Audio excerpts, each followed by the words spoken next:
Buenos días. Quisiera darle la bienvenida a todos al programa del día Arquitectura de Nexus. Nos complace contar con su presencia y la moderadora presente de la comunidad, Mariana Luna, con ustedes. Hola, muy buenos días a toda la gente que nos escucha en Latinoamérica y muy buenas tardes a nuestra audiencia en Europa. Los saludo desde la Ciudad de México. Soy Mariana Luna y estoy a cargo de la comunidad de soporte de Cisco en español. El día de hoy seré la moderadora de este evento, así que les doy la más cordial bienvenida a nuestra sección de webcast con los expertos de Cisco. Muchas gracias por acompañarnos, estamos muy contentos de tenerlos con nosotros una vez más. En esta emisión hablaremos de Data Center Arquitectura de Cisco Nexus. El experto del día de hoy es Daniel Castillo, quien actualmente es ingeniero de soporte del Centro de Asistencia Técnico, el TAC, de Cisco Latinoamérica. Daniel está especializado en tecnologías de data center. Tiene más de 7 años de experiencia en el campo de las telecomunicaciones, redes IP y análisis de tráfico. Daniel ha trabajado en empresas automotrices, bancos nacionales e internacionales, entidades gubernamentales, fabricantes de tecnología de entretenimiento y corporativos transnacionales. Daniel estudió ingeniería en telemática en la Universidad Tecnológica de Nezahualcóyotl, UTN, y tiene la certificación de Cisco CCIE en Routing y Switching número 37957. Para las personas que nos acompañan por primera vez, les comento la dinámica del evento del día de hoy. Daniel dará una presentación los primeros 60 minutos de la transmisión. Al término de su presentación se responderán preguntas del chat hasta que terminemos el tiempo programado para la sesión del día de hoy. No tienen que esperar hasta el final para aclarar las dudas que tengan sobre el tema. Los invitamos a que desde este momento empiecen a realizar sus preguntas, las cuales serán contestadas por Miguel Monterrubio y Carlos Vargas, quien también son expertos de Cisco y tienen una amplia experiencia sobre el tema que trataremos hoy. Estaremos realizando preguntas técnicas, estas serán acerca del tema que se estará presentando. En caso de que tengan algún problema técnico, nos lo pueden hacer saber también por el chat. Ok, posteriormente pueden encontrar todos los temas y todos los webcasts pasados en la comunidad de soporte de Cisco en español. Y bueno, ahora pueden empezar a realizar sus preguntas de chat. Arrancamos con la presentación. Adelante, Daniel. ¿Qué tal? Buenas tardes a todos. Mi nombre es Daniel Castillo y voy a comenzar con esta presentación. Básicamente vamos a hablar el día de hoy de lo que es la arquitectura de Nexus 7000. Vamos a abarcar los componentes de hardware que componen al sistema Nexus 7000, los componentes principales, su funcionalidad, y vamos a ir un poco más allá, vamos a ir un poco más in deep en la arquitectura de hardware de estos elementos y cómo interactúan unos con otros. Esta es la agenda que vamos a manejar el día de hoy. Voy a tratar de llevarla a cabo completamente, es decir, quiero llegar hasta la parte de multicast. En caso de que no haya mucho tiempo, vamos a saltar esa parte, pero voy a tratar de cubrirlo todo. Vamos a cubrir la parte de cuáles son los chasis que tenemos, los módulos, lo que es un forwarding engine, cómo es que trabaja el forwarding engine, la arquitectura de los fabric, que son los elementos que nos dan acceso al ancho de banda, el queuing y un packet walk desde la perspectiva de un paquete de capa 2 y un paquete de capa 3. Al último dejaremos la parte multicast. Ok, y empezamos con la familia de los chasis. Básicamente tenemos estas tres familias, los 7010, los 7018 y los 7009. Y como ustedes podrán darse cuenta, la diferencia entre ellos viene desde el tamaño de los chasis y la cantidad de slots que soportan, es decir, la densidad de puertos. Una de las cosas más importantes para tomar en cuenta cuando se hacen sus deployments de data center es el consumo de aire que estos chasis tienen. Por ejemplo, los 7010 toman el aire por la parte frontal y el aire frío por la parte frontal y sacan el aire caliente por la parte trasera, a diferencia de los Nexus 7018 que el airflow viene de lado a lado. Con los Nexus 7009 tenemos el airflow exactamente igual, viene de lado a lado. El 7009 es un equipo que cabe en 14 unidades de rack. si lo comparan con el 7010, que nos da 10 slots para meter a módulos, 2 de supervisora y 8 de puertos. Bueno, este Nexus 7010 nos ocupa 21 unidades de rack, y bueno, el 7009 nos ocupa un poco menos de espacio, con casi la misma cantidad o densidad de puertos. Aquí tenemos algunos datos importantes de las diferencias entre las capacidades de estos Nexus, y básicamente lo que nos fijamos mucho es en la densidad de puertos, la cantidad de puertos que nos va a poder soportar cada uno de los chasis, ¿ok? Así como también el tamaño que va a ocupar en nuestro rack. Ahora tenemos otro modelo que es el Nexus 7004.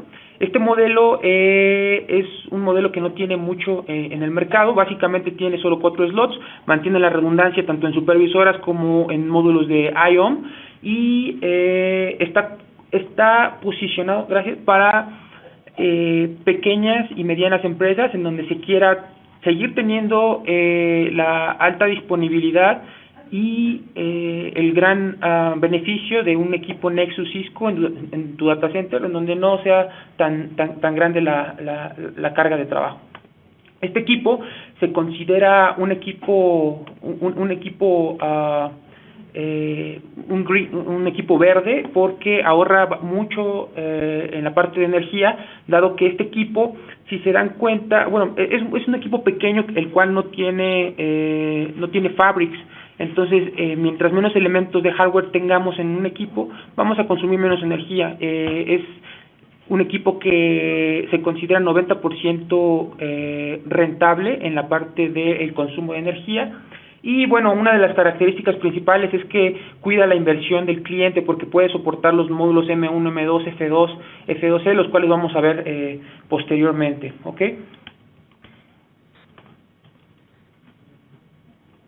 Ahora, vamos a hablar de algunos componentes que son clave en los chasis, y primeramente vamos a ver cuáles son los componentes que son comunes entre todos los chasis, es decir, que podamos migrar de un chasis a otro.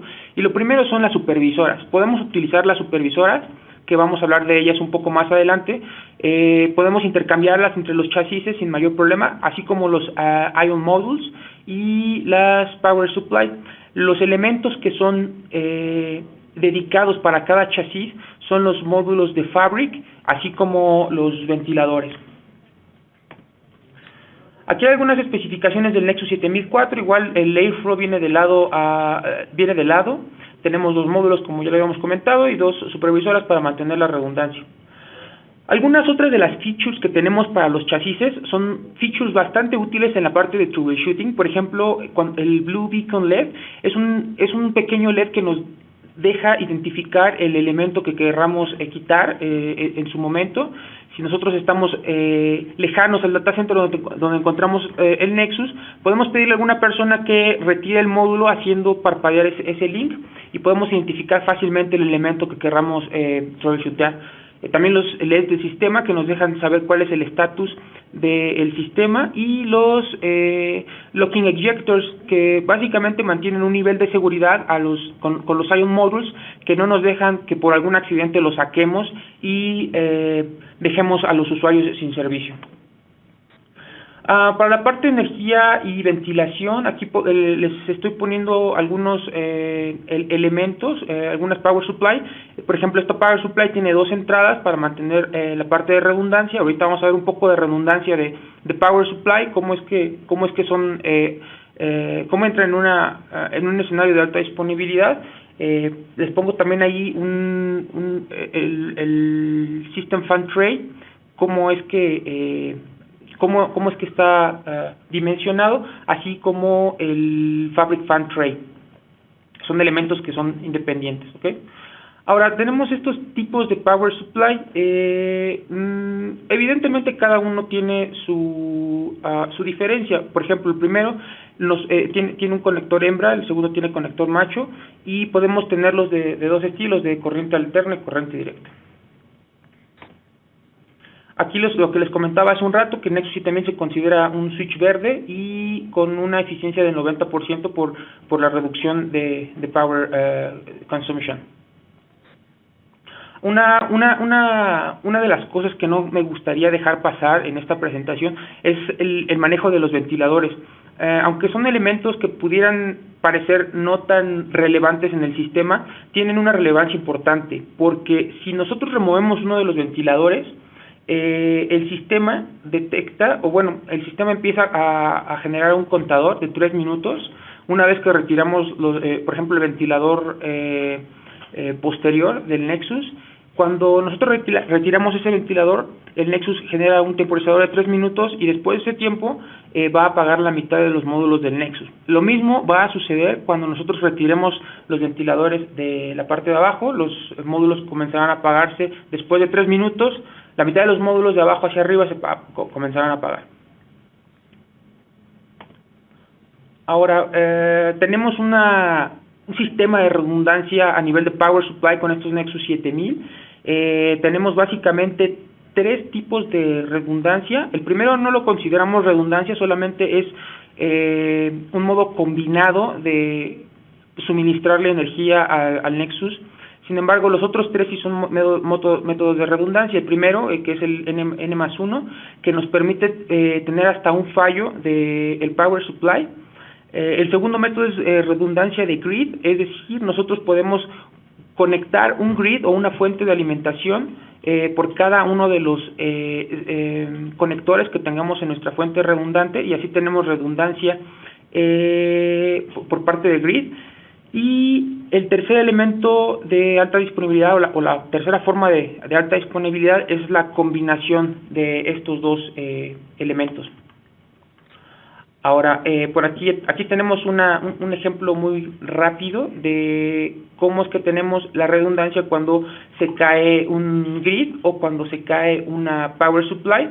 Aquí tenemos el método de redundancia combinado, en donde, bueno, tenemos el soporte de que se nos puede caer una power supply e incluso se nos puede caer todo un grid, pero podemos seguir alimentando a nuestro sistema.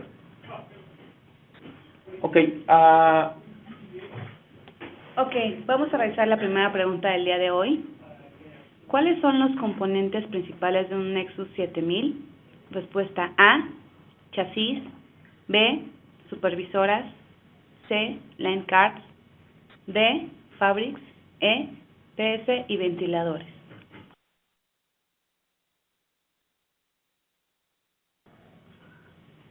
Aquí son 3 opciones.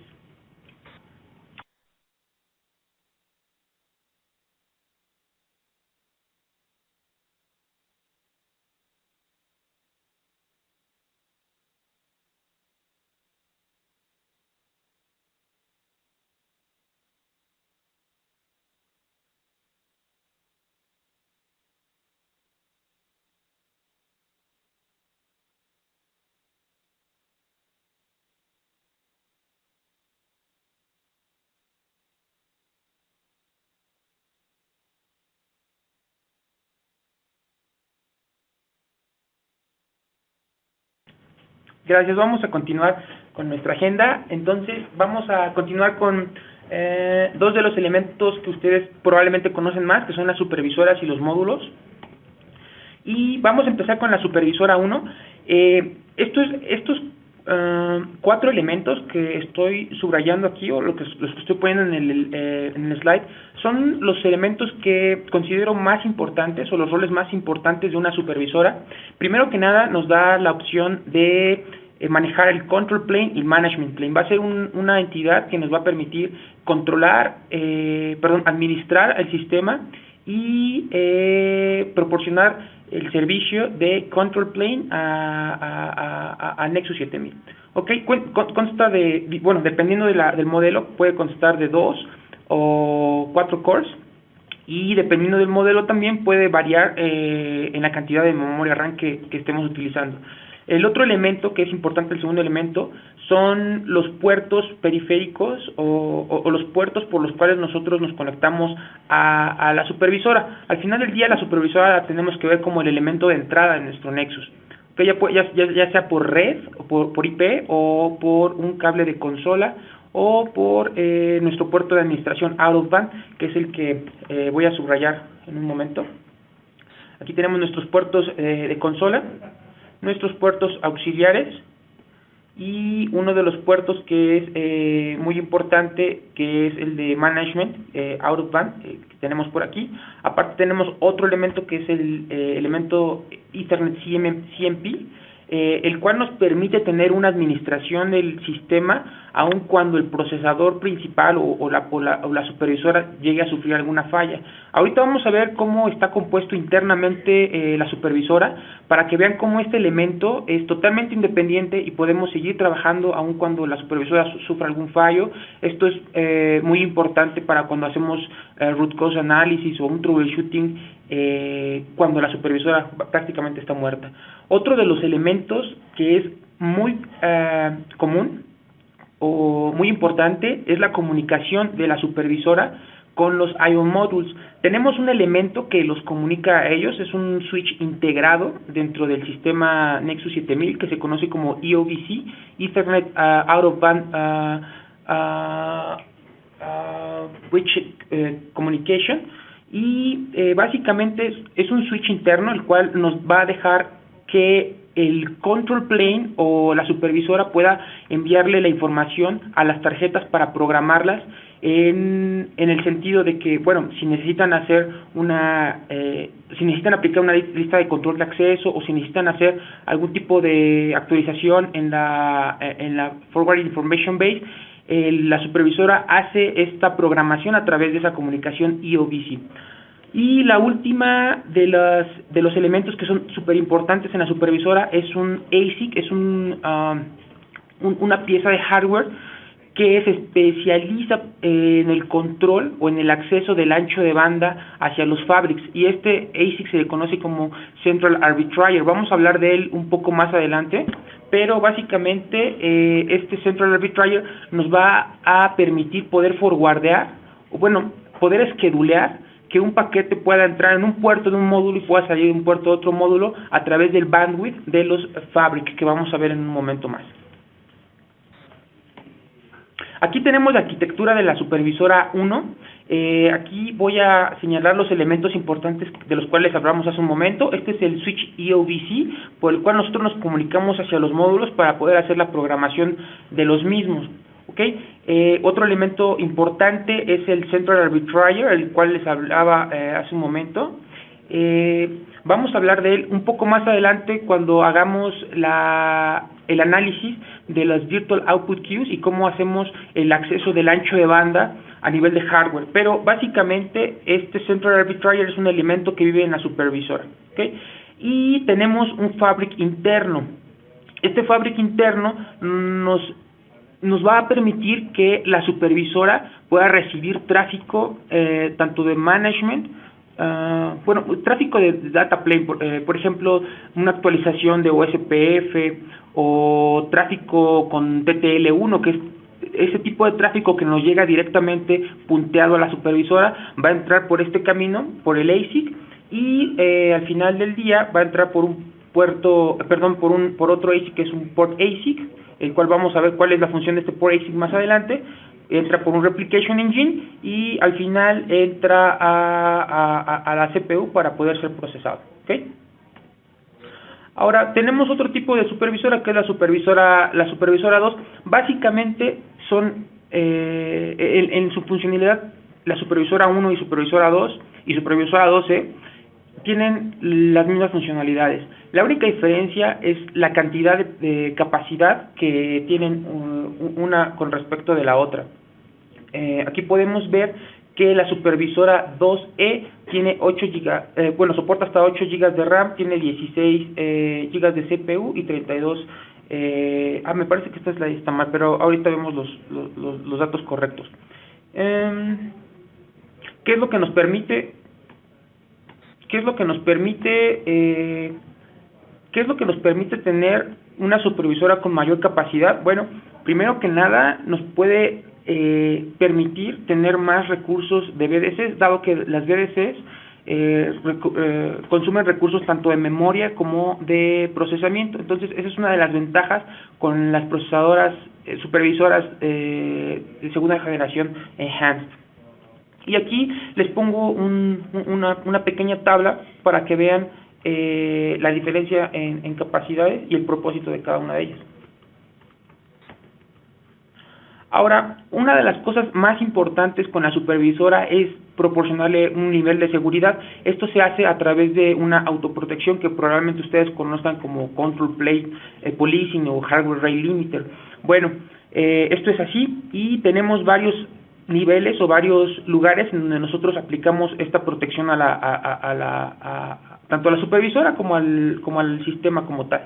El Control Plane Policing normalmente se podría pensar que reside configurado a nivel de hardware en la supervisora. Sin embargo, este Control Plane Policing está definido en el Forwarding Engine, el cual va a ser un engine que vamos a ver más adelante qué es lo que hace, pero lo que les quiero hacer notar aquí es que ese COP se programa a nivel de hardware por Forwarding Engine y por módulo, ¿ok? Después tenemos un Rate Limiter, que es un limitador a nivel de hardware también, pero no es tan granular como el Control Plane. El Control Plane podemos nosotros clasificarlo en base a diferentes rubros, como por ejemplo tipo de tráfico IP, capa 4, cosas por el estilo. En Rate Limiter no somos tan granulares, y también tenemos un rate limiter a nivel del Ethernet MAC ASIC que tenemos directamente en la supervisora, el cual fue el que vimos hace un ratito. También ahí hacemos una protección, ¿okay? Aquí hay una comparación también a nivel de capacidades entre la supervisora 1.2 y supervisora 2E.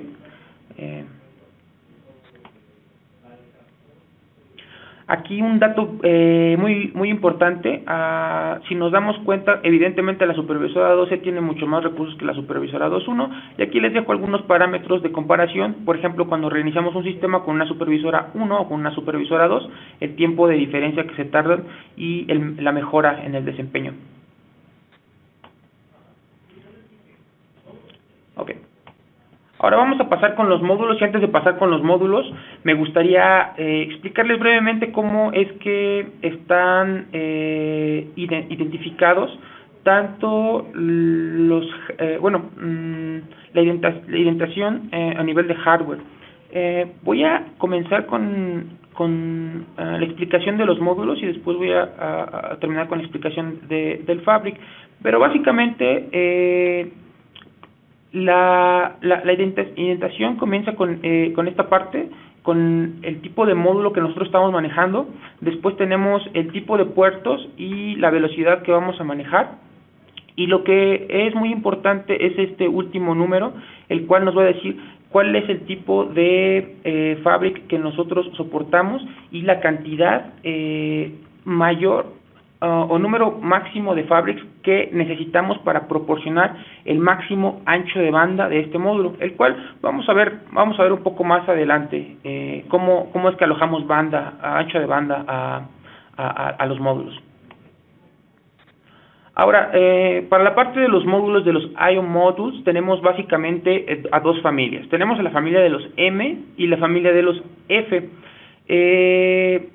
En resumen, nosotros con la familia de primera generación M soportamos forwarding de capa 2 y de capa 3. Con los módulos F de la familia de la series 1 solamente podemos hacer capa 2, y vamos a ver que la segunda generación de los módulos F puede darnos el soporte de hacer forwarding a nivel de capa 3. ¿Ok? Pero básicamente estas son las únicas dos familias M y familias F. Ahora vamos a ver rápidamente cómo es que está compuesto un módulo M1 y cuáles son las características que tiene. Como ya les había dicho, los módulos M1 tienen soporte o capacidad para poder generar un lookup de capa 3, es decir, podemos hacer ruteo con estos módulos. Este módulo en particular, el M108, aguanta 80 gigas de ancho de banda hacia el Fabric. Ahorita vamos a ver cómo es que nos conectamos en backplane hacia el Fabric y de dónde vienen esos 80 gigas y cómo los podemos utilizar completamente. Y vamos a ver ahorita cómo es que se compone este módulo, y generalmente todos los módulos se componen así. Hay ciertos cambios, pero esta imagen es muy importante para poder entender posteriormente cómo va a viajar un paquete a través del módulo, ¿ok? Entonces, tenemos varios ASICs o varios componentes de hardware por módulo. Recuerden, este es un módulo M1 y este es un módulo M1 de 8 puertos. Tenemos 8 puertos de 10 GB, 1 al 8, y inicialmente nosotros cuando recibimos el paquete en el puerto, lo recibimos a través de un ASIC que es el LinkSec. Después de que va al LinkSec, aquí se hace un decryption, un proceso de decryption en caso que nosotros estemos utilizando encripción de punto a punto o de dispositivo a dispositivo. Después llega a este otro ASIC, del cual vamos a hablar a profundidad en un par de slides después.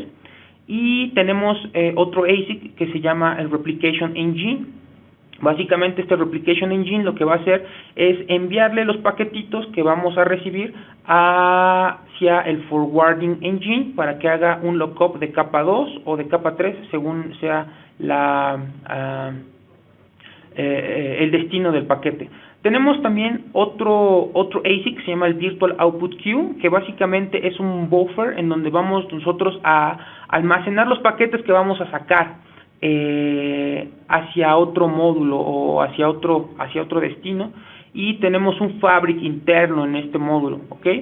Este Virtual Output Queue es uno de los ASICs más importantes porque este es el ASIC que se utiliza para poder sacar el tráfico del módulo. Creo que vale la pena en este slide poder explicarles rápidamente cómo es que se utiliza este ancho de banda del Fabric. Cuando nosotros tenemos un paquete ya aquí en el Virtual Output Queue, lo que hace el Virtual Output Queue es mandar una petición de crédito o de ancho de banda al elemento que nosotros encontramos en la supervisora, que le llamamos el Arbitration Engine, ¿ok? Ese Arbitration Engine se va a comunicar con el Virtual Output Queue de otro módulo para ver si tenemos ancho de banda disponible de salida. En caso de que nosotros tengamos ancho de banda disponible de salida, vamos a regresarle un pequeño token a este paquete que quiere salir para decirle, ok, el módulo destino tiene ancho de banda para que tú puedas enviar el paquete. No te vas a quedar dropeado ni nada. Después de que el Virtual Output Queue recibe ese token o esa confirmación de crédito, manda el paquete a través del Fabric que tenemos aquí. El Fabric local lo que va a hacer es mandarlo al conjunto de Fabrics internos que nosotros tenemos por atrás, que vamos a ver en un poco más adelante. Lo va a mandar al Fabric al Fabric que tenemos detrás. Ese Fabric lo va a redireccionar hacia el módulo destino, y bueno, básicamente es como se hace el uso del ancho de banda.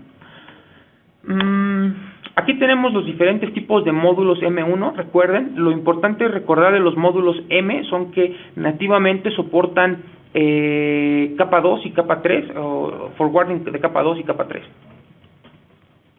Aquí tenemos otro de los módulos M1, los cuales, bueno, vamos a ver ahorita un tema muy importante, que si bien es cierto, nosotros soportamos velocidades de 10 GB, en algunos puertos tenemos oversubscription, y vamos a hablar de qué es la oversubscription.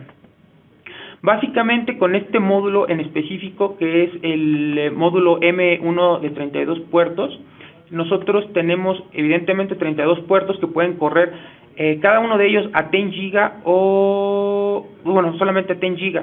Sin embargo, tenemos grupos de puertos en los cuales se comparten esos 10 GB. Es decir, si nosotros queremos tener los 4 puertos activos al mismo tiempo, no podemos tenerlos corriendo cada uno 10 GB. El 10 GB lo vamos a dividir entre los 4, ¿ok? Para que nosotros podamos proporcionar un puerto real de 10 GB, tenemos que apagar los otros puertos y dedicar solamente uno solo para que haga la función de forwardear a 10 GB. Este modo se llama Rate Mode Dedicated, y con el otro modo donde compartimos el ancho de banda lo conocemos como Rate Mode Shared, ¿ok? Aquí tenemos básicamente la misma arquitectura del módulo M132 con nuestro primer ASIC que hace la parte de decryption, este otro ASIC que hace una parte de QoS o de clasificación QoS a nivel de hardware, nuestro replication engine que es el que se encarga de enviar los paquetes al forwarding engine, que es un equipo o un dispositivo que hace lookup de capa 2, capa 3, y nuestro Virtual Output Queue, que básicamente es un espacio de memoria que nos permite primeramente preguntar si tenemos ancho de banda antes de enviarlo al Fabric. Aquí tenemos otro módulo, tenemos una gran variedad de módulos, este de 48 puertos. Lo mismo sucede con el módulo M132, tenemos puertos en oversubscription. Y vamos a pasar con los módulos M2, que básicamente lo que tienen los módulos M2 con respecto a los módulos M1 es que tienen un poco mayor capacidad y ancho de banda hacia el Fabric. La arquitectura interna de los módulos M2 prácticamente queda igual. Tenemos nuestro ASIC de Mac LinkSec, tenemos nuestro Replication Engine, nuestro Forwarding Engine, que básicamente es el que hace las tareas de capa 2, capa 3, nuestro Virtual Output Queue y nuestro Fabric interno. ¿Okay?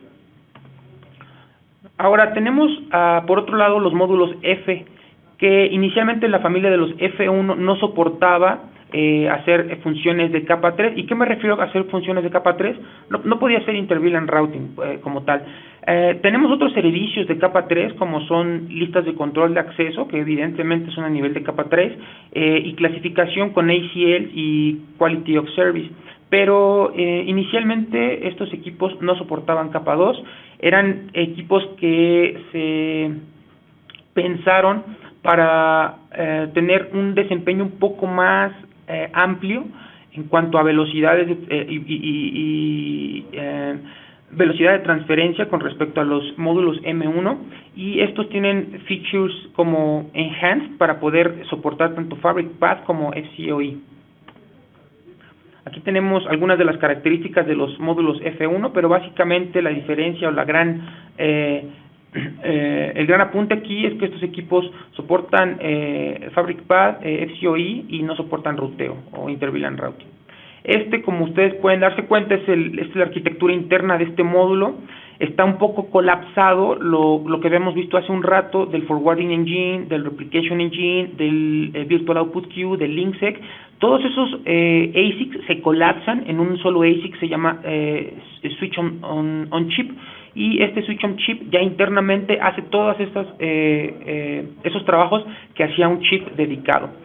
Sin embargo, seguimos teniendo nuestro Fabric, seguimos teniendo nuestro CPU Line Card para comunicarnos a través de EOVC con nuestra supervisora para poder informarle de lo que está sucediendo. Ahora tenemos los módulos F2, que son la segunda generación de módulos F.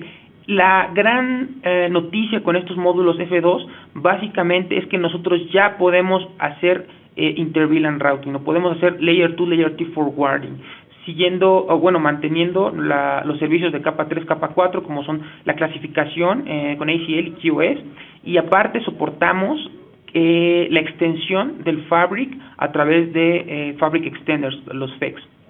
Evidentemente mantenemos las opciones que teníamos con los módulos anteriores, con el módulo F1, Fabric Path y FCOE. Como pueden darse cuenta, la arquitectura interna es prácticamente la misma. Nosotros colapsamos todas esas funciones de los chips en un System on Chip. Mantenemos nuestra comunicación con la supervisora a través del EOVC. Seguimos pidiendo ancho de banda a través del Central Arbitrator y mantenemos nuestro Fabric interno. Ahora, antes de pasar al otro tema, me gustaría rápidamente explicar qué es una VDC. Básicamente, una VDC es una virtualización de arquitectura de hardware, es decir, nosotros podemos tener un Nexus 7000 físico y de forma lógica podemos segregarlo en dos equipos totalmente diferentes. Es como si tuviéramos dos Nexus físicos totalmente separados, independientes uno de otro. Las fallas que a nivel de software que le afecten a uno no le pueden afectar al otro. Básicamente es una virtualización de hardware. Ahora, ¿por qué traje este tema? Porque hay una cosa bien importante para tomar en cuenta en los módulos F2. Los módulos F2 no pueden vivir con otros módulos. Es decir, se tiene que crear una BDC independiente para poder trabajar puros módulos F2. Ahora, si nosotros queremos interconectar nuestra BDC o nuestro contexto de puros módulos F2 con nuestros contextos o con nuestras BDCs que hacen proxy o que utilizan M1 y F1, tenemos que hacer una conexión directa como la vemos aquí, ¿okay? O sea, sí podemos interconectar estos BDCs, pero tiene que ser de forma física. Aquí hay una comparación muy buena de los performance que tienen todos los módulos de los cuales acabamos de hablar. Eso es para referencia. Y ahora voy a pasar al tema del Forwarding Engine. ¿Qué es lo que hace el Forwarding Engine? Y básicamente vamos a ver que el Forwarding Engine es un ASIC que se encarga de hacer lookup de capa 2 y capa 3. Aquí les puedo poner por módulo cuáles son las capacidades que tiene cada uno de estos Forwarding Engines. Evidentemente, cuando hablamos de lookup de capa 2 y capa 3, no podemos dejar de hablar del tamaño de la Forwarding Information Base, así como de la MAC Address Table, ¿ok? Y estas son las capacidades que tenemos. Ahora, este es como trabaja, realmente esta es la parte central, es el corazón del forwarding de un módulo M1, y también podemos tomarlo como un punto de referencia para los módulos F2, los cuales ya hacen Layer 2, Layer 3. Y básicamente este es el Forwarding Engine y se divide internamente en dos ASICs o dos instancias. La primera instancia hace precisamente esta parte de lookup de capa 2, y la segunda instancia hace el forwarding o el lookup de capa 3. Como ustedes se pueden dar cuenta, no solo hacemos lookup de capa 3, sino hacemos clasificaciones a nivel de QoS, y aquí es precisamente en este ASIC donde hacemos el ingress policing, ¿ok? Y cosas, por ejemplo, como NetFlow Collectors a nivel de capa 3. Y a nivel de capa 2, pues evidentemente hacemos nuestro lookup de capa 2 para ver cuál es el destino de nuestra trama, y los IGMP snooping también para la parte de multicast. Ahora, el Forwarding Engine para los F1s, como les había comentado hace rato, es un ASIC que está colapsado en un SOC, y estos son los principales números que manejamos con este módulo. Ok, aquí va la polling question. Ok, la segunda pregunta que tenemos el día de hoy es: menciona al menos dos roles principales que realiza una supervisora. Respuesta A: Control y Management Plane. B: Comunicación en los IOM módulos. C: Arbitration Engine para acceso al BW de XBAR.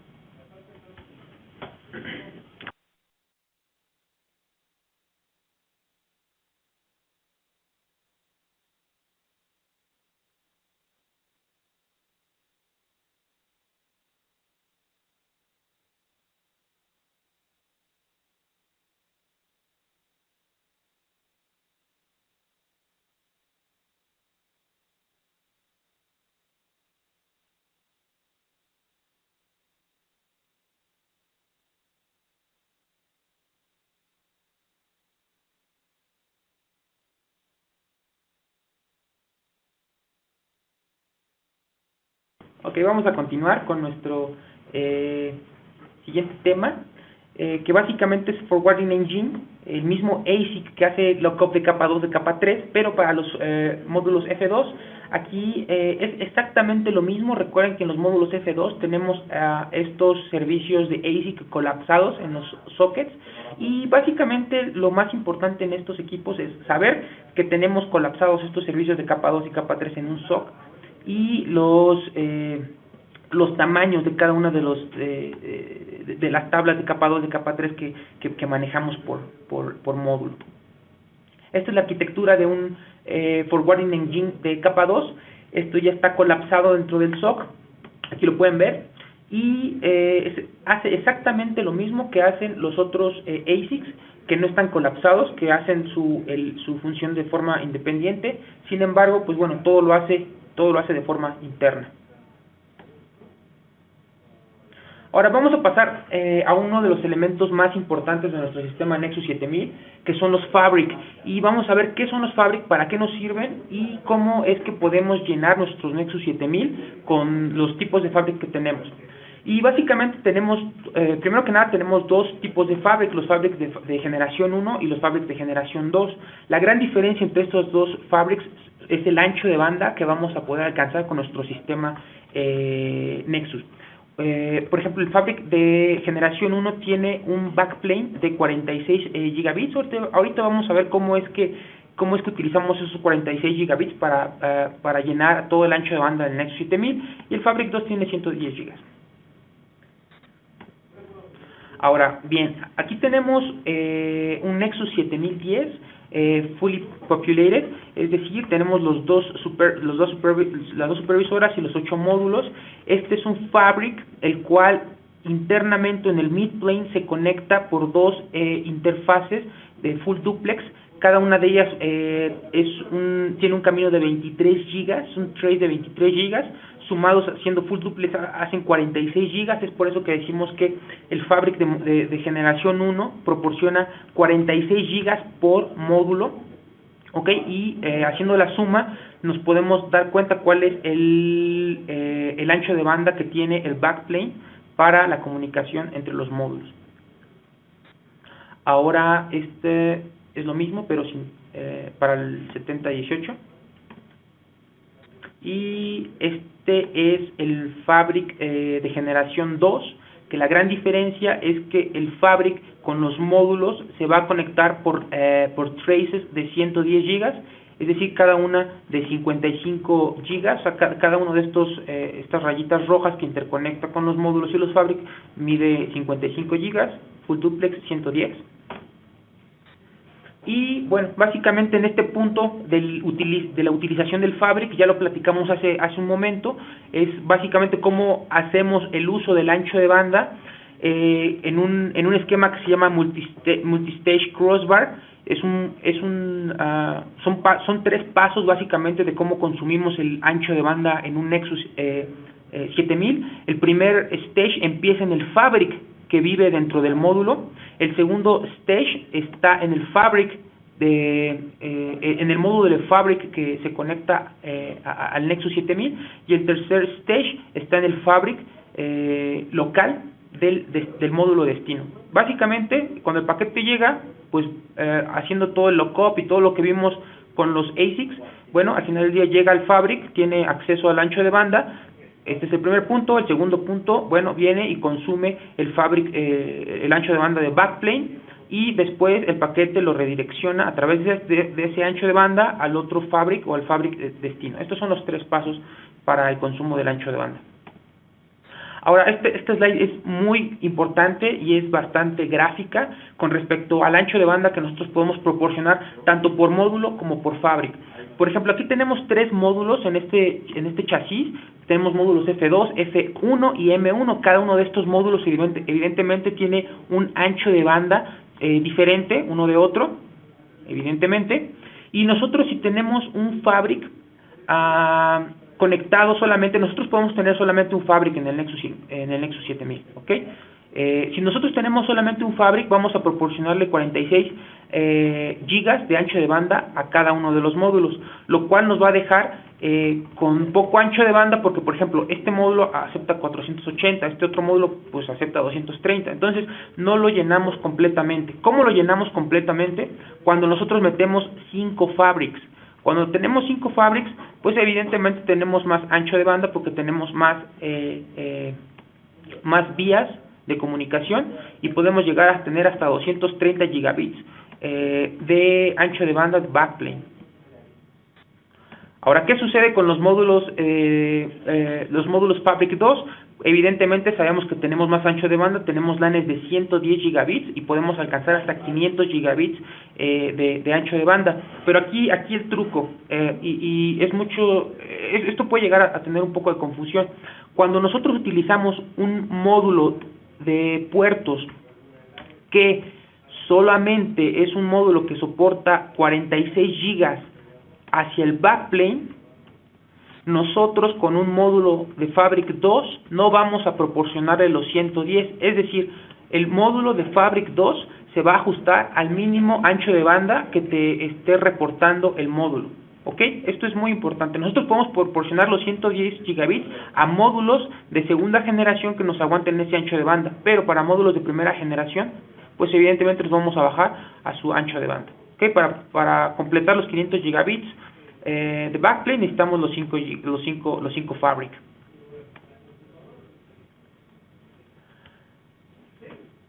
Ahora, para migrar de un Fabric, de una familia de Fabric a otra es muy fácil. Lo que nosotros podemos hacer básicamente es ir quitando uno por uno de los Fabrics y no tenemos problema de interoperabilidad cuando que trabajen a ambos módulos o ambas familias de Fabric al mismo tiempo.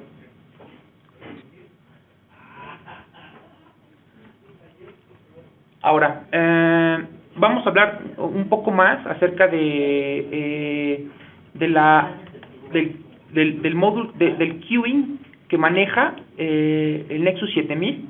Este slide está atrás, pero básicamente en este queuing, en la forma de hacer queuing en nuestro Nexus 5000, vamos a hablar del arbitration y el virtual output queue, que es algo que ya vimos, cómo es que pedimos ancho de banda. Que es el Central Arbitration, que ya también lo vimos un poco, las Virtual Output Queues y el Crossback Fabric. Pues básicamente esto ya lo platicamos hace un rato, pero vamos a ahondar un poco más.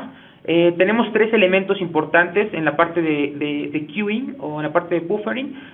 La primera de ellas es el buffering como tal, que básicamente es un banco de memoria en donde se almacenan datos, los cuales van a poder salir después.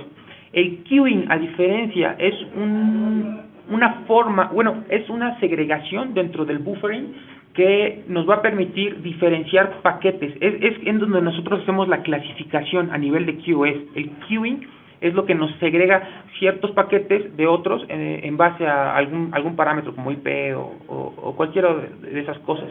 Y el scheduling es un elemento que nos va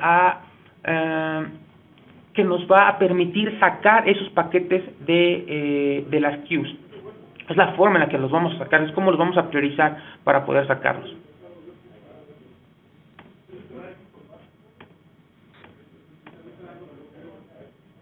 Ahora, tenemos dos métodos o dos modos de queuing o de almacenamiento para nuestros módulos M1 y los M2. Los módulos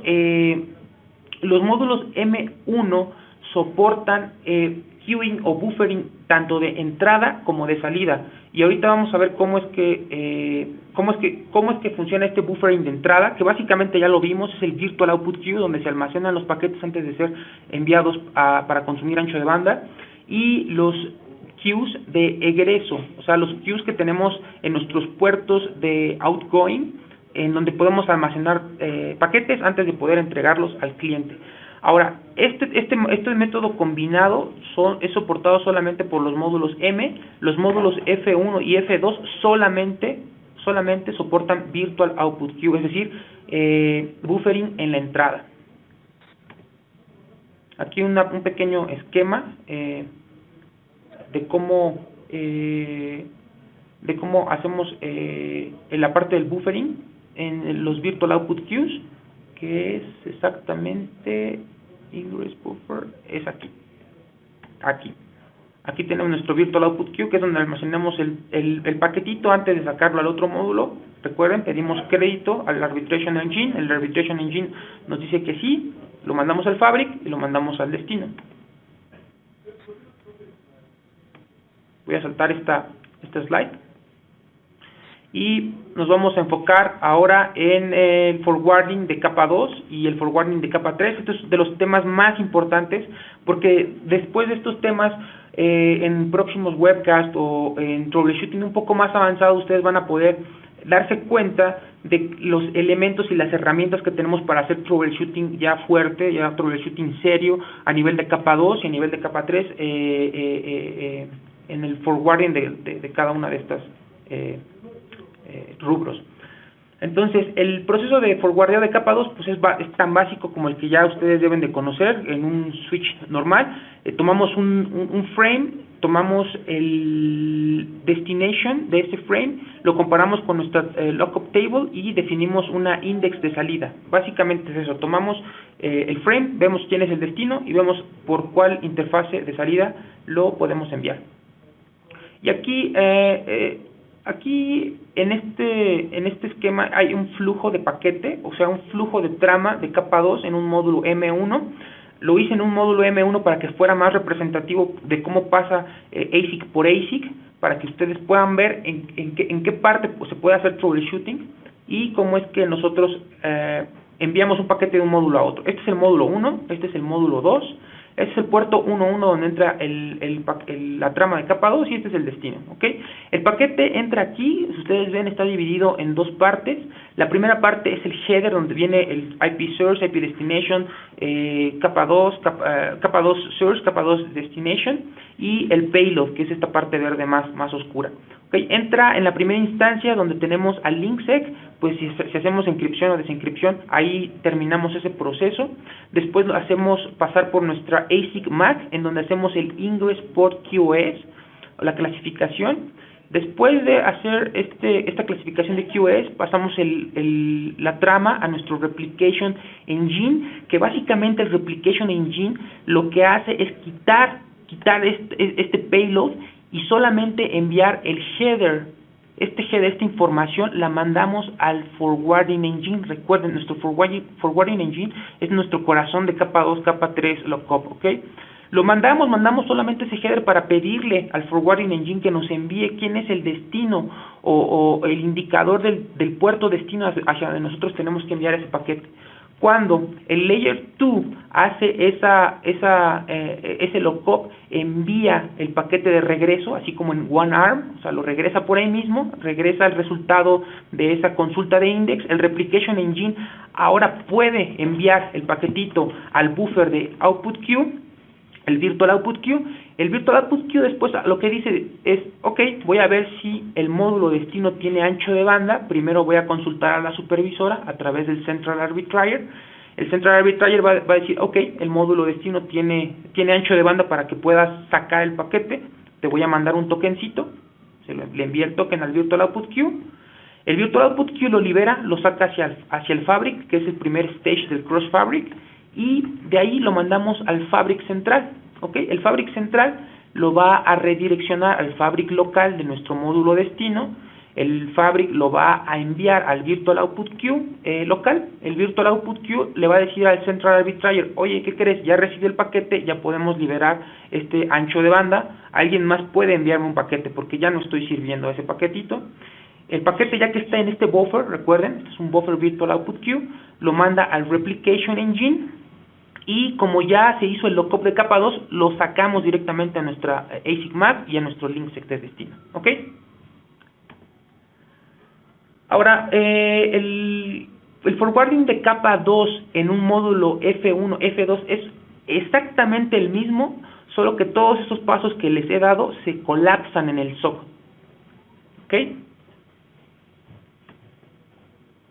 Bueno, lo único que no se colapsa en el SOC es la consulta al Central Arbitrator, que es una consulta totalmente outside, a nivel de data plane, es decir, la consulta hacia el Supervisor Engine no consume nada de data plane, es solamente control plane. Ahora vamos a ver lo mismo, vamos a ver este packet walk, pero a nivel de capa 3.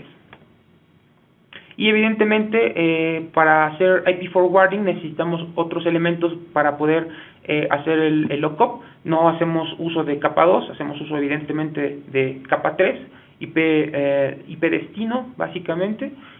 sacamos un index para ver quién es nuestro adjacency neighbor y ya que tenemos un adjacency, definimos quién es la MAC address de ese adjacency y definimos posteriormente cuál es el index de la interfase física por donde lo vamos a sacar. Ok, vamos a ver el proceso de forwardeo por hardware. Básicamente, nuestro forwarding engine va a formar tres tablas. La primera de ellas es el Forward Information Base TCAM, el cual se compone de elementos de longest match aquí está, sí, empieza desde longest match, y cuando nosotros tenemos un paquete que nos llega hacia esta primera tabla, pues hacemos una comparativa, vemos quién es el elemento, quién es la entrada que mejor machea. En este caso, pues es esta.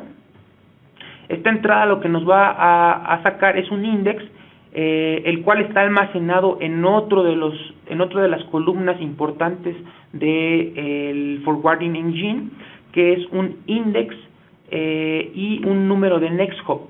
Este index es un index que nosotros vamos a utilizar para posteriormente identificar cuál es el neighbor destino hacia donde vamos a sacar el paquete.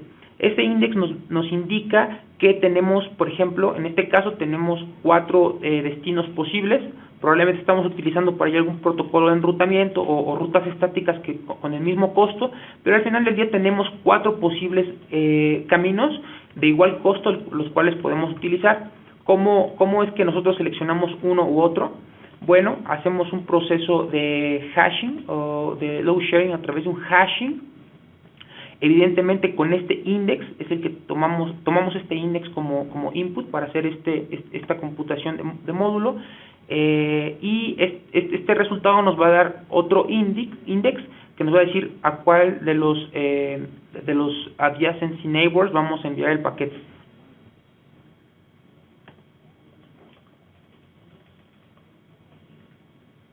Ahora, tenemos otra opción de hacer balanceo de carga. Aquí lo importante con este tema es conocer que tenemos hasta 16 caminos para hacer un balanceo de carga, y todo esto evidentemente se hace a nivel de hardware, lo cual nos da una velocidad de lookup bastante grande.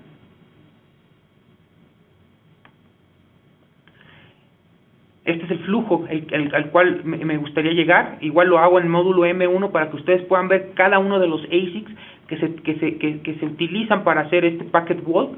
Esto ya es a nivel de capa 3 y básicamente es lo mismo. Tomamos el paquete IP en el puerto Ethernet 1.1, vemos a nivel de linksec si no trae security. Vamos a ver a nivel del MAC ASIC si hacemos algún ingress QoS. Si lo hacemos, está bien. Después pasamos el paquete IP al Replication Engine, que recuerden, el Replication Engine quita esos headers de capa 2, capa 3, para pasárselos al Forwarding Engine, y que este Forwarding Engine haga su trabajo a nivel de capa 2, de capa 3, si le va a aplicar, si le va a hacer un lookup de capa 2, si le va a hacer una política de calidad de servicio, si lo va a limitar a nivel de rate limit, si va a generar una política de NetFlow. Aquí es donde se va a hacer, Regresa a nuestro paquete con nuestro index lleno, es decir, nuestro índice destino o nuestro puerto destino hacia donde vamos a dirigir el paquete. Evidentemente, el Replication Engine lo va a guardar en buffer, en nuestra Virtual Output Queue, nuestro Ingress Queue. Ese Ingress Queue le va a pedir Control Z, ahí está. Este Virtual Output Queue le va a pedir crédito al Central Arbitrator. El Central Arbitrator va a consultar si hay crédito en el módulo destino. De haberlo, regresamos un token hacia nuestro Virtual Output Queue.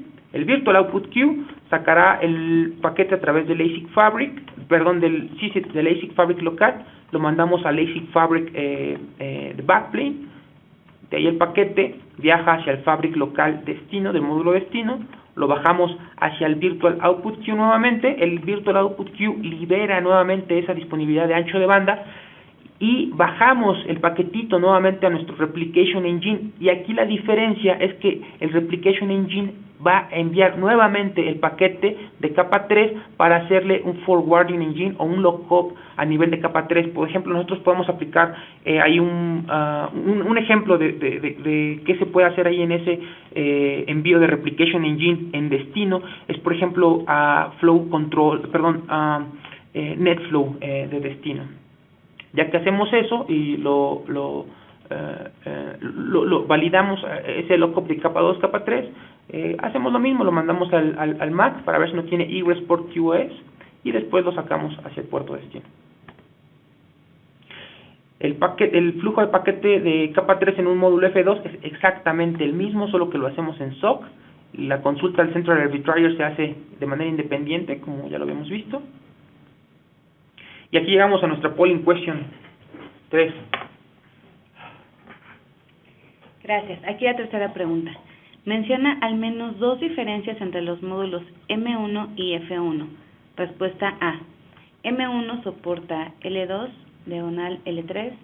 B. F1 soporta solo L2. Y C. F1 colapsan las funciones de ASIC en un solo chip SOC.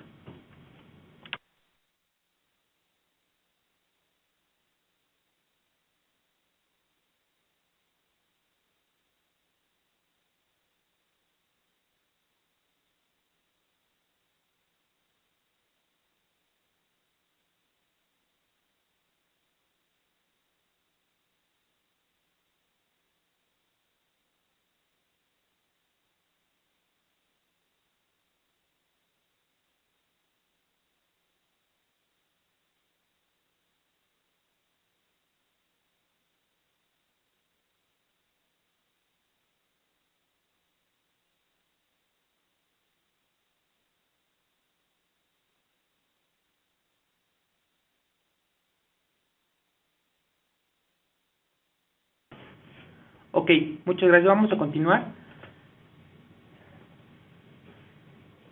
Este slide está fuera de lugar.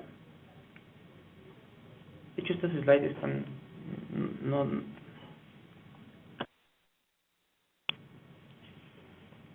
Voy a soltar estos slides y voy a pasar a la última parte, que es Multicast Forwarding. Y básicamente vamos a hacer el mismo packet walk a través de multicast. Voy a explicar un poquito la diferencia entre cómo nosotros manejamos multicast a diferencia de cómo manejamos unicast o broadcast con los módulos que ya habíamos visto hace un momento, y cómo hacen el consumo del ancho de banda. ¿Okay?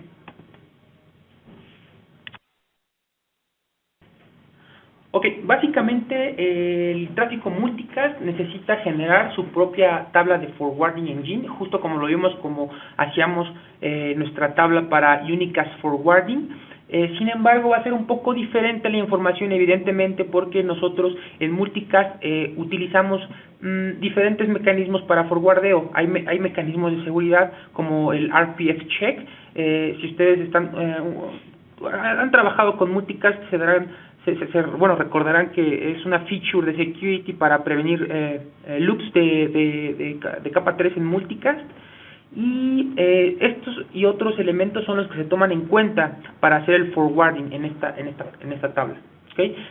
Tenemos una pequeña tabla especial de index que ahorita vamos a ver, la cual aloja todos aquellos puertos destino de los cuales el multicast tiene que ser enviado para ellos. Esta tabla se llama Multicast Expansion Table, y ahorita vamos a ver cómo trabaja rápidamente. Ok, esta es la información que les decía que nosotros tomamos en cuenta para hacer un forwarding de multicast. Evidentemente es diferente al forwarding de unicast, y lo que hacemos es primeramente matchear el source, el S,G, el source y el grupo de multicast contra nuestra FIP-TCAM, que está construida por entradas de la multicast routing table.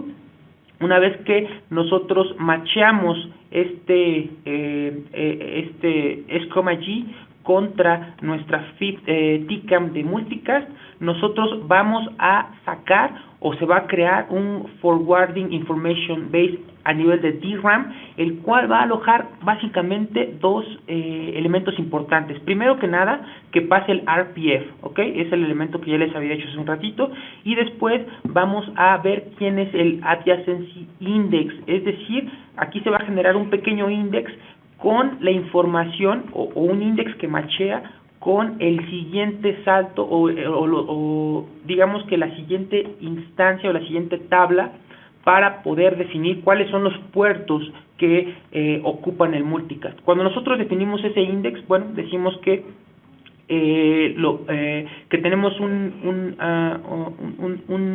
MET index mapeado con esta tabla que yo les había comentado hace rato, que es la Multicast Expansion Table, la cual, como se dan cuenta, esta Multicast Expansion Table ya nos trae cuáles son los outgoing interfaces o básicamente los índices físicos de los puertos por los cuales nosotros vamos a o necesitamos enviar esa información de multicast. El proceso es muy sencillo, es un proceso de 4 pasos. Primero llega a la Forwarding Information Base para matchar ese tráfico, después lo mandamos a validar si pasa el RPF y sacar un índice para que nos diga a cuál Multicast Extension Table vamos a consultar, y cuando tenemos ese índice vamos a saber cuáles son las interfaces físicas a las cuales vamos a replicar el tráfico. Vamos a ver rápidamente cómo es que se replica el multicast con nuestra arquitectura, ¿ok? Aquí tenemos el módulo 1, que es el Source Module, y el módulo 2, 3 y 4, que son los Destination Modules, donde tenemos a nuestros clientes. Aquí tenemos al Source del Streaming, ¿ok? Entonces, entra el paquetito por aquí, el paquete multicast a nivel de Replication Engine, donde estaban las tablas que vimos anteriormente, las tablas que tenemos aquí están. Aquí tenemos nuestro Multicast Expansion Table.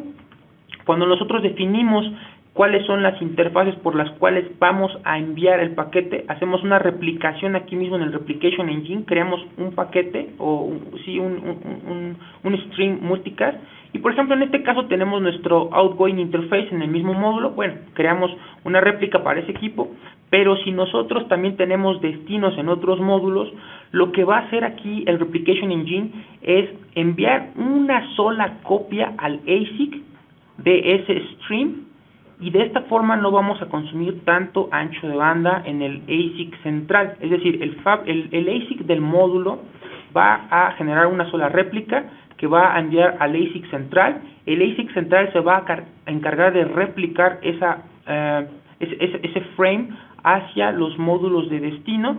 Los módulos de destino van a recibir ese multicast frame, lo van a procesar con su Replication Engine, justo como lo hicimos aquí, ¿ok? Y ese Replication Engine es el que se va a encargar de hacer la copia y la réplica de esa trama multicast para todos los outgoing interfaces, o lo que ustedes conocen como OIL en la tabla de ruteo de multicast, ¿ok? Si se dan cuenta, es muy eficiente porque no enviamos múltiples copias a través del Fabric, sino solamente enviamos una sola copia y estas se replican por cada uno de los módulos que quieran recibir multicast traffic. Esta es una slide repetida, pero aquí está el flujo de un paquete multicast, justo como lo vimos hace un rato en un módulo F2. Básicamente, igual, recuerden, el SOC colapsa todos los servicios de los SOCs independientes. Sin embargo, aquí lo importante es que cuando nosotros hacemos esta réplica, este Replication Engine para generar la cantidad de tramas que van a los puertos destino, nosotros lo mandamos directamente al Fabric. El Fabric local lo replica una sola copia de ese multicast streaming, lo manda al Fabric central. El Fabric central define quiénes son los módulos destino. En este caso tenemos este módulo 2 y este módulo 3, manda 2 copias. Los módulos replican este tráfico dependiendo de los puertos por los cuales quieran sacar su multicast traffic. Ahora, aquí lo más importante, si ustedes se dan cuenta, aquí nosotros no utilizamos al Central Arbitrator. Nosotros no pedimos consulta de ancho de banda para tráfico multicast, ¿ok? Eso solo se hace con tráfico unicast. Entonces deben tener mucho cuidado para cuando hagamos troubleshooting de multicast tengan en cuenta que el tráfico no es arbitrado, va directamente de un fabric al otro sin pedir consulta al supervisor engine. Y en resumen, básicamente lo que tocamos el día de hoy fueron los componentes básicos o principales de un sistema Nexus 7000 que se componen de chasis, de módulos Ethernet Input-Output, de la Supervisor Engine, que ya vimos que nos dan Control Plane, Management Plane, puertos de acceso, Replication Engine y nuestros Fabrics, que son los que nos dan nuestro gran ancho de banda para la conmutación de paquetes.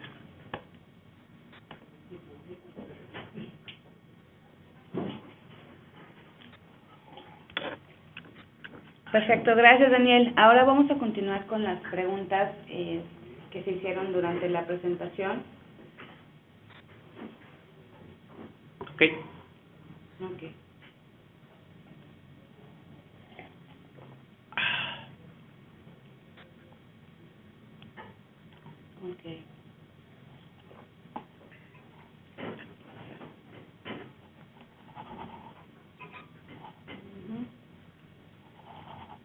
Dice,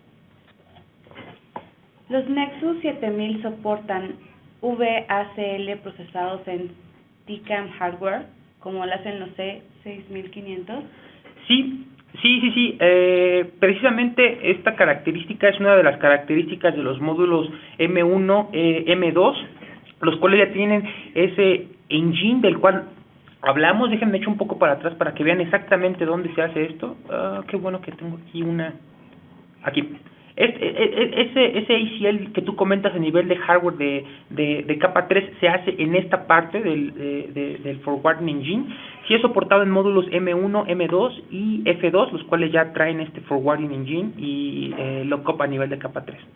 Y clasificación, que es otra de las cosas importantes a nivel de capa 3. Gracias, Daniel. La siguiente pregunta. ¿Qué es oversubscription con el Nexus 7000? Ok, básicamente sobresuscripción es que nosotros tengamos un número de puertos más grande del ancho de banda que tenemos hacia el backplane.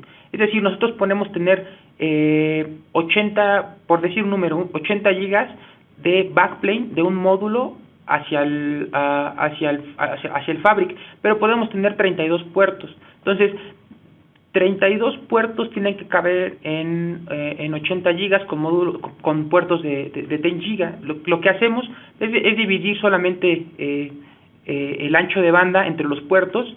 Tenemos grupos de 4 puertos, que generalmente así se clasifican los puertos. Cada uno de estos grupos de 4 puertos solo puede servir a un solo puerto a nivel de 10 gigas.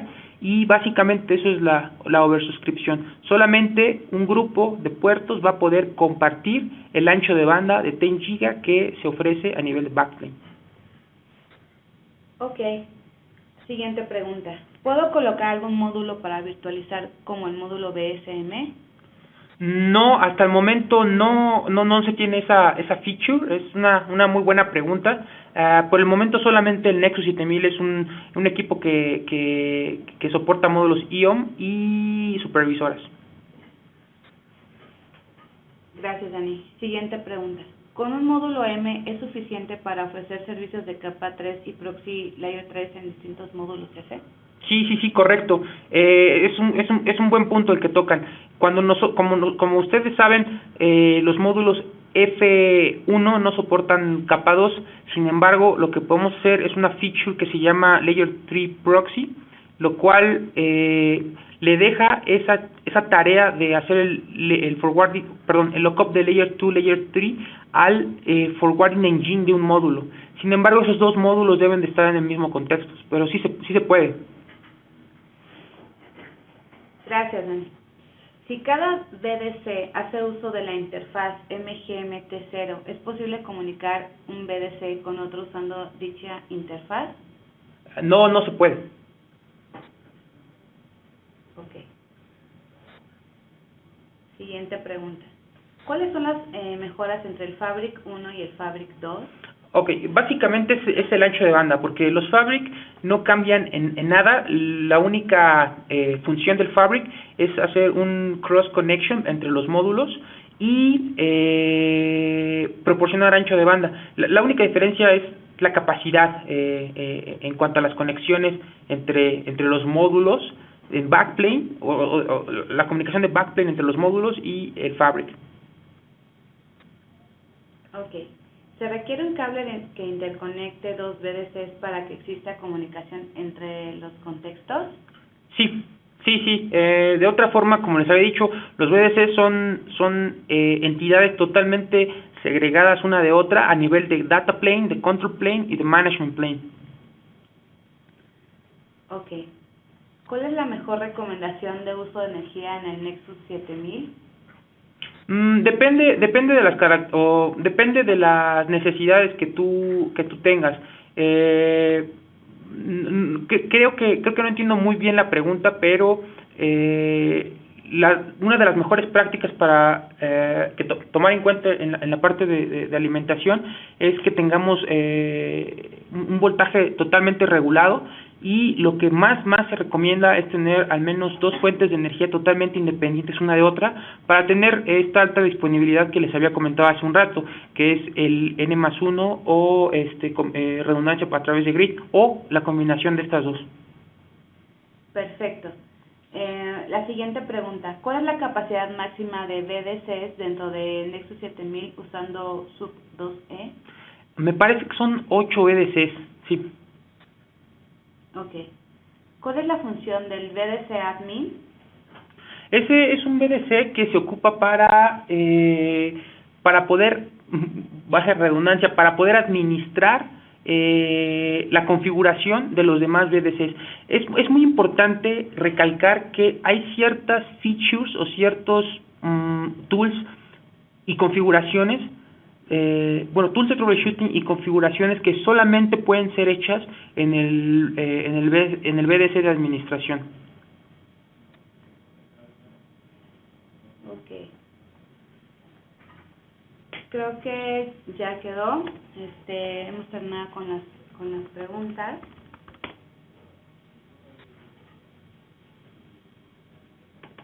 Agradecemos mucho la presentación de Dani. Nos interesa mucho también saber su opinión. Habrá un sorteo para las personas que llenen el cuestionario al final de la evaluación. Y bueno, Dani nos va a estar ayudando con el Pregunta al Experto. Pues tiene dudas adicionales, va a estar respondiendo sus preguntas hasta el 2 de mayo. El evento ya y la discusión ya está abierta para que ustedes puedan empezar a hacer sus preguntas también en la comunidad de soporte de Cisco. Los slides de la presentación estarán disponibles también en unos minutos. Pueden buscarlos dentro de la comunidad.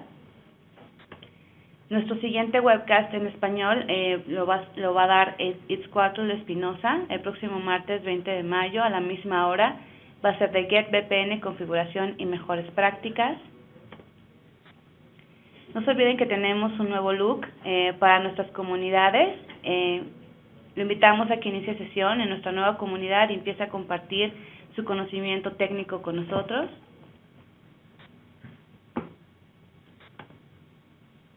También los invitamos a seguir colaborando con nosotros para participar en los reconocimientos en la comunidad al participante destacado.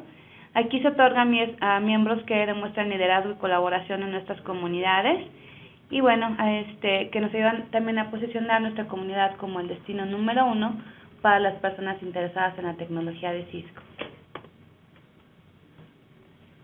Lo invitamos también a que califique el contenido técnico en la comunidad de soporte de Cisco en español.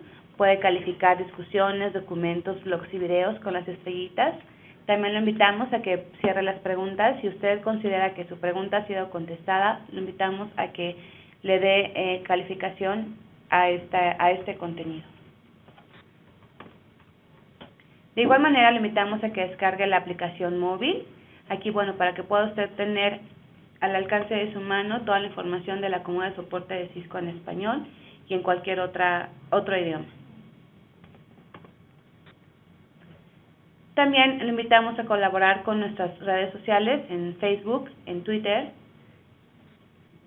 en la comunidad, en YouTube, en la aplicación móvil, en la comunidad de soporte de Cisco en español, en LinkedIn y a escucharnos en nuestros próximos anuncios en Cisco Radio Latina. Le recordamos que la comunidad de soporte de Cisco es un lugar donde puede resolver dudas técnicas, encontrar información en documentos, blogs y videos con contenidos totalmente técnicos y en su idioma, además de poder colaborar e interactuar en tiempo real con los expertos en tecnología de Cisco. Agradecemos su tiempo. Por favor, le pedimos que tome un momento para llenar su evaluación.